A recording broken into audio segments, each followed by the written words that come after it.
अस्सलाम वालेकुम, मेरा नाम है नवाज़ खान। आप देख रहे हैं टेक प्लस टैक्स। आज की वीडियो में हम बात करने जा रहे हैं the Sindh sales tax on services amendment act 2021 पे।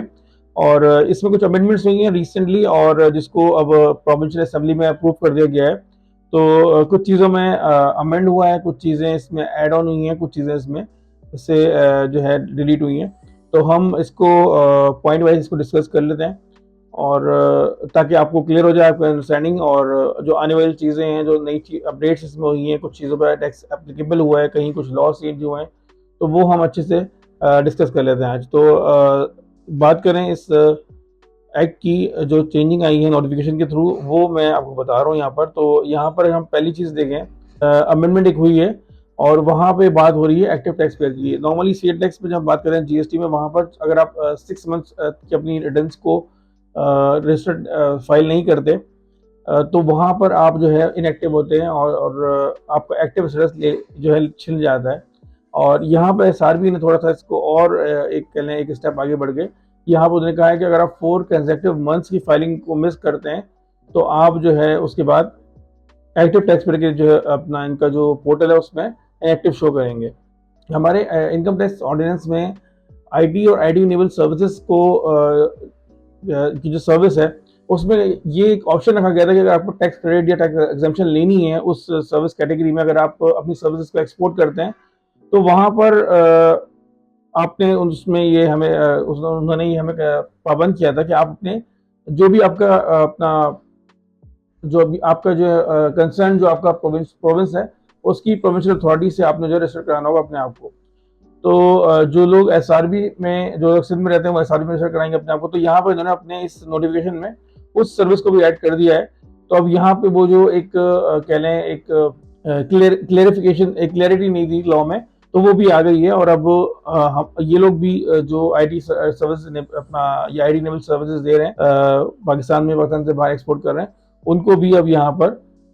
रजिस्टर करने के लिए इस एक्टिविटी को यहाँ पर ऐड कर दिया गया है। तो ये एक अच्छा एक इन्होंने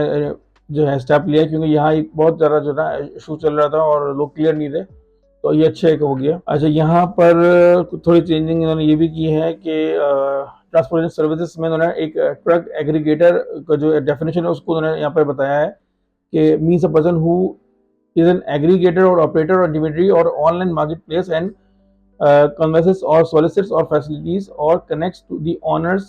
or drivers of trucks or other road transportation cargo vehicles with the business enterprises like manufacturers, producers, importers, exporters, warehouses, distributors, wholesaler, retailer, movers or packers through telephone, cellular phone, internet, web-based service or GPS or GPRS-based service, electronic or digital means, whether or not he charges or collects any fee, fare, commission, brokerage or other charges or consideration for providing such services। तो यहाँ पर इसकी definition को clear कर दिया गया है। तो यहाँ पर भी एक ट्रांसपोर्टेशन का जो एक इशू चल रहा था, तो वो भी क्लियर हो गया है। अच्छा, यहाँ पर एक क्लाउज ऐड किया गया है और क्लाउज का नंबर जो है वो है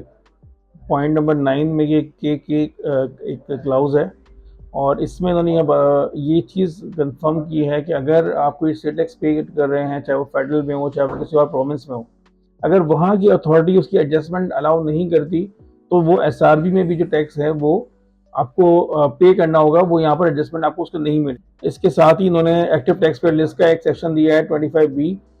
जहाँ पे बताया गया है कि एक्टिव टैक्स पेयर की लिस्ट जो है एसआरबी इशू करा करेगा। और जो लोग जो इनका टैक्स अपना रिटर्न फाइलिंग करनी है पोर्टल पे, आपने 4 महीने से ज़्यादा अगर आप नहीं करते, 4 महीने कंटिन्यू अगर आप मिस कर जाते हैं, तो वहाँ से आपका नाम निकल जाएगा। तो फिर उन्होंने जो है इसके लिए इसकी जो है एक्टिव टैक्स पेयर लिस्ट का भी जो है ऑप्शन उन्होंने खोल दिया है।